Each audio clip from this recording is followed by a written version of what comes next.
नमस्कार, मी डॉक्टर सतीश वसंत शिंदाडकर. आज आपण चाट याविषयी बघणार आहोत.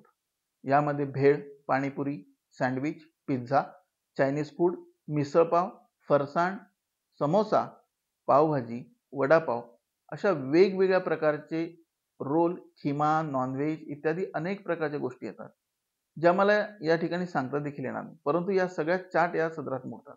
थोडक्यात ज्यामध्ये चाट मसाला असतो ते सर्व चाट. आता चाट म्हणजे नेमकं काय असतं, तर यामध्ये लाल तिखट, मिरे, लवंग, दालचिनी अजून बरंच काही मसाल्याचे पदार्थ असतात.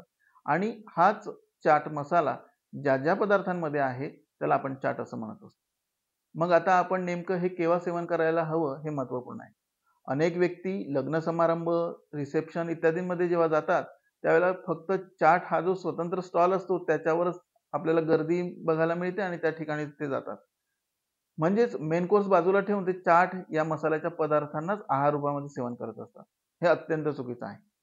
मसाल्याची ही जी पदार्थ आहेत, की जी ज्यामध्ये अधिक प्रमाणात वापरली जात आहेत, ती काही प्रमाणातच आपल्या आहारामध्ये असायला हवीत आणि असे चाट मसाल्याचे पदार्थ आपल्या आहाराचा जास्तीत जास्त 10% भाग असायला हवा, जो अशा समारंभांमध्ये 70% पेक्षाही अधिक असतो. तसेच शहरांमध्ये नाही तर खेडेगावांमध्ये देखील आता अशा चाटच्या गाड्या, ज्याला आपण खाऊ गल्ली असं म्हणू, त्या ठिकाणी उभ्या असतात आणि सायंकाळी तिथेच गर्दी असते. आणि हेच आपल्याला अनेकांच्या आजाराचं कारण आहे.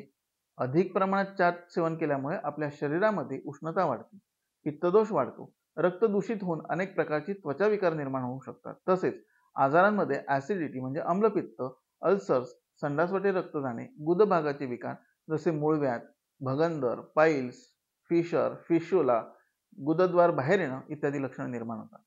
स्त्रियांमध्ये मासिक पाळीच्या वेळी अधिक रक्तस्राव होणे, तसेच सर्वसामान्यतः डोके दुखणे, घशात, छातीत, पोटात जळजळ होणं इत्यादी लक्षणे आढळतात. म्हणून चाट सेवन करायचे असतील तर महिन्यातून 2 वेळेला, तेही आहारामध्ये जास्तीत जास्त 10% प्रमाणातच सेवन करावे.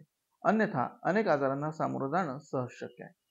लहान मुलांमध्ये केस पांढरे होणं, टक्कल पडणं ही जी समस्या आहे ती देखील याच कारणांमुळे घडत असते किंवा हे त्याचं प्रमुख कारण आहे. हे जर मुलांना समजावून सांगितलं तर निश्चितच मुलांमधील चाट सेवन करण्याची पद्धत आणि सवय ही बदलेल, हे निश्चितच. चला तर मग आजपासून योग्य प्रमाणात आणि कधीतरी चाटचं सेवन करूया. नमस्कार.